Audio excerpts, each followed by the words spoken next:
President Donald Trump has once again reiterated his claim of brokering peace between India and Pakistan after the military confrontation in May, saying he used trade threats and tariffs to pressure Prime Minister Narendra Modi into a ceasefire.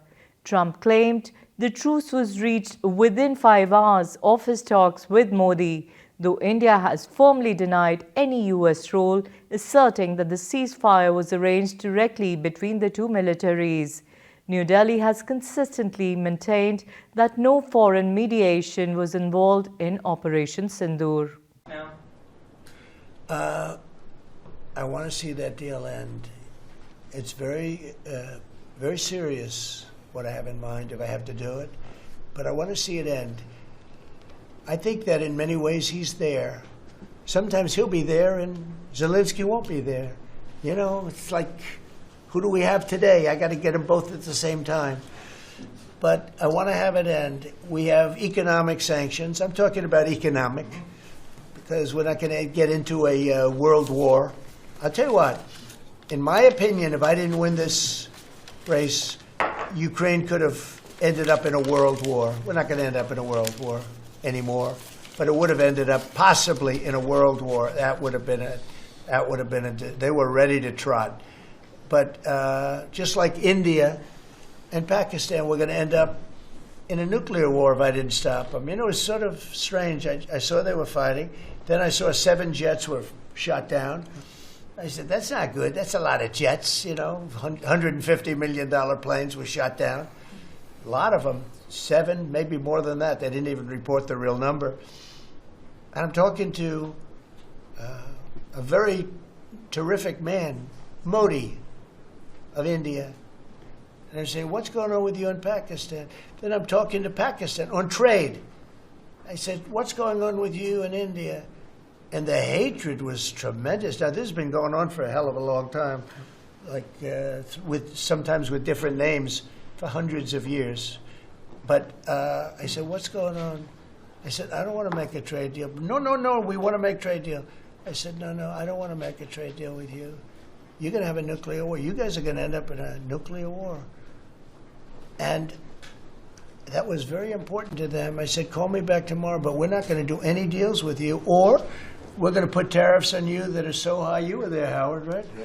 You're going to put tariffs on you that was so high, I don't give a damn. Your head's going to spin. You're not going to end up in a war.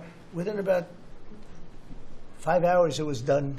It was done. Now, maybe it starts again. I don't know. I don't think so, but I'll stop it if it does.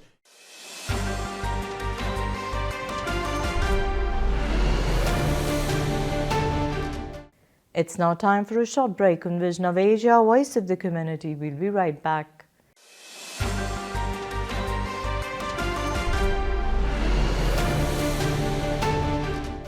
On August 26th in Hansalpur, Gujarat, Prime Minister Narendra Modi of India took a pivotal step towards green energy self-reliance by inaugurating local production of hybrid battery electrodes at the TDS lithium-ion battery plant, a joint venture of Toshiba Denso and Suzuki, alongside flagging off Maruti Suzuki's India-made electric SUV, the e-Vitara, which is set to be exported to over 100 countries. साथ ही आज hybrid battery electrode manufacturing भी start हो रही है। आज का ये दिन भारत और जापान की फ्रेंडशिप को भी नया आयाम दे रहा है। मैं सभी देशवासियों को, जापान को, सुजुकी कंपनी को बहुत बहुत बधाई देता हूं।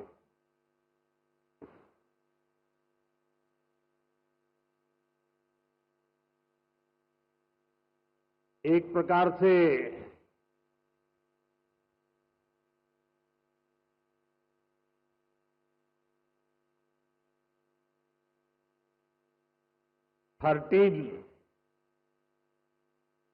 टीन एज का आरंभ होता है। और टीन एज पंख फैलाने का कालखंड होता है, सपनों की उड़ान भरने का कालखंड होता है। और टीन एज में ढेर सारे ख्वाब उभरते हैं। एक प्रकार से पैर जमीन पे नहीं होते हैं टीन एज में। मुझे खुशी है कि आज मारुति टीन एज में एंटर कर रहा है।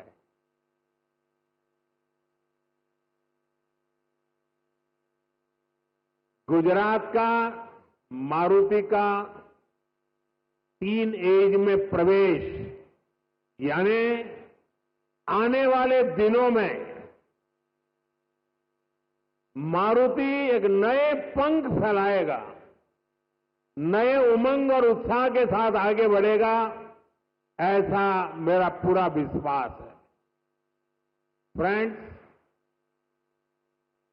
भारत की सक्सेस स्टोरी के बीज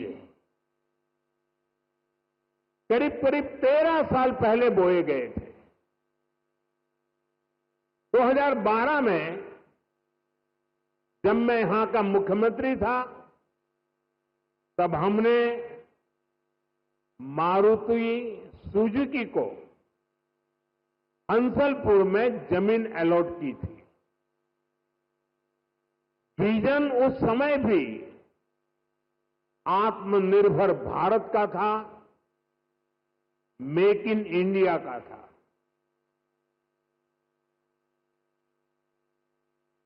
हमारे तब के प्रयास आज देश के संकल्पों को पूरा करने में इतनी बड़ी भूमिका निभा रहे हैं।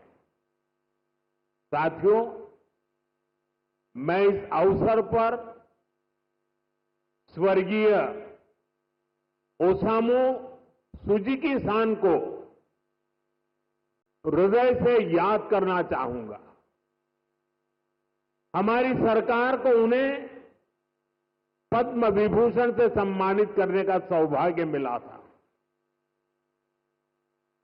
मुझे खुशी है उन्होंने मारुति सुजुकी इंडिया का जो विजन देखा था, वो आज हम इसके इतने बड़े विस्तार के गवाह बन रहे हैं। साथियों, भारत के पास डेमोक्रेसी की शक्ति है और भारत के पास डेमोग्राफी का एडवांटेज है। हमारे पास स्किल्ड वर्कफोर्स का बहुत बड़ा पूल है, इसलिए कि हमारे हर पार्टनर के लिए विन विन सिचुएशन बनाता है।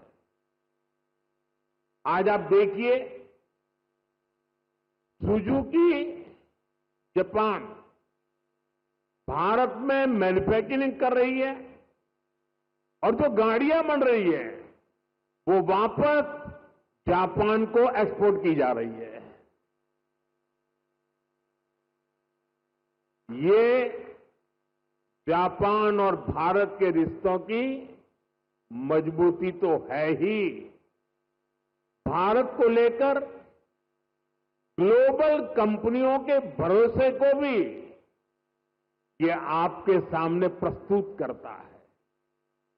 एक तरह से मारुति सुजुकी जैसी कंपनियां मेक इन इंडिया की ब्रांड एम्बेसडर बन चुकी है।